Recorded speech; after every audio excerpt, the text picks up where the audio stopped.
Welcome back to the Overwatch Open, and I am your host today, James Bardoff, at least for the North American segment of it, with Rachel Kuriko earlier on. So, we have two new casters for you.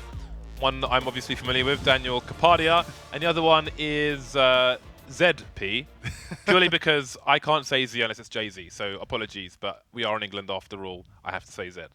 Yeah, it's just the rules of it. I mean, that's gone back all the way like 12, 15 years, and talking to people from Europe, it's like, oh, it's ZP. It's like, all right, whatever, it's ZP. Yeah, I mean, one of my initials is Z, so I can't now say Z. It would be a betrayal of to my family, let alone my country. So ZP, it'll have to be. That's the first time you've ever said my full name, but at least you got it right this time. Daniel Dominic. What do you mean this time? Because you always say my last name wrong every time. What, Kapadia? Until some guy on the plane who has my name has told you how he says it, and then you're like, oh yeah, that's how you say it then. True story. We did meet another Kapadia on a plane somewhere. What are the odds? An actual Indian, because he's what, half Indian, quarter Indian, Quarter, yeah. quarter Indian. But we met a fuller Indian, if you will.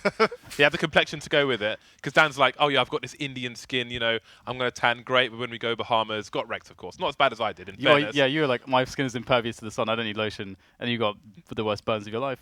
That is also true. That is also true. How are you tanning, Mr. ZP? Oh, I don't tan. Like, actually, like, whatever Do you leave stories the house? I leave the house, but then I burn.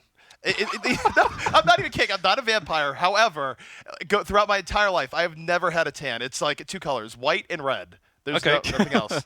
That's, I think a lot of people Classic. can, you know, they can have a connection with you there. Yeah. Maybe if you burn as well, you can tweet at OverwatchOpen and tell them how much you burn. And when you did last leave the house. So we're going to go into the next match of the evening. Finally, we're going to see ENVYUS in action. Again, they did get to buy earlier on if you weren't tuned in from the beginning. And they're going to be up against SELFLESS, who came in from a close match against Splice. What do we need to know about Envy here as ZP? Envy, here's the thing. Envy, we can no longer say that they're on a crazy streak because, of course, that streak was snapped at LAN at the Atlantic Invitational just, of course, last weekend. However, Envy is still very formidable, and SELFLESS is going to be walking into some degree of a grinder here. SELFLESS has been on the rise. They just had an impressive match against Splice, where going in, Splice said they had really good scrim results, and they thought they were going to take it. They didn't. And going against Envy is just another challenge entirely. So I would expect Envy to take this, but I'm always holding out hope that SELFLESS can show us something new. Okay, the veto has been done. We're about to find out what maps these teams will be playing on. Just to reiterate an earlier point, the first map will be Dorado. The second map is chosen by the loser out of Kings Row here and Lijiang on this occasion. Any particular opinions? Obviously, Dorado is one of the more common maps that we see pretty much every match, you'd say, maybe?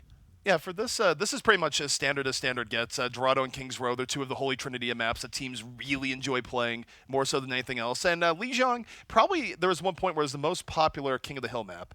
We sort of gotten the weirdness in the last few weeks of the Overwatch Open where suddenly we saw ELEAGUE way more than often, which is sort of a break from the norm. But Lijiang is probably the map that teams are most practiced of when they go to that game type. So this is about as standard gets when it comes to maps. Dan, is there anything you're going to be looking out for in particular in this match? Well, the problem is that we have ENVYUS, who is essentially a few tiers above their opposition. I think that's the easiest way to put it. I think you would agree, Yeah. ZP. So the problem there is that normally if you're up against someone that's better than you, maybe if they're within reach, you could say, okay, what are the strengths and weaknesses we're dealing with here? If you just say, individual skill is our strengths, maybe we're very good mechanically, but they're superior strategically, or maybe we can get edges, by trying to abuse our individual skills. So, you're going to be looking at some of the King of the Hill maps to be where you're going to try to win the series or get the edge or the momentum in the series. But it's too far. The reach is too far. I think just ENVYUS across the board in all skill sets are just too good.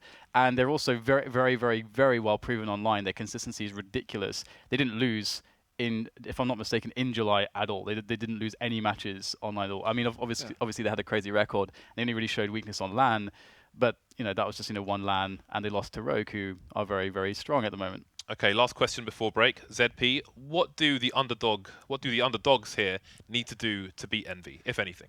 Well, more than anything else, Envy, we talked a little bit earlier about how experienced teams are really good at pushing mistakes. They need to not make basic mistakes. They need to make sure that if, say, they have an ult advantage going into a fight, they capitalize. They don't do something crazy and let a player like Taimu get an early pickoff. Because the thing about Envy is that they do punish mistakes very heavily. If you're out position, someone like Taimu isn't going to miss a whole lot of shots in terms of taking you out. They have a lot of players that are well disciplined in doing that sort of stuff. So for them, they need to avoid basic mistakes and hope that Envy is on tilt from losing at LAN in the last weekend. But if not, then That's quite the stretch. It's like, we hope they're on tilt from over a week ago. All right, well, it's time for the countdown. We will find out if they're on tilt after this break. We'll see you back here for map 1 soon.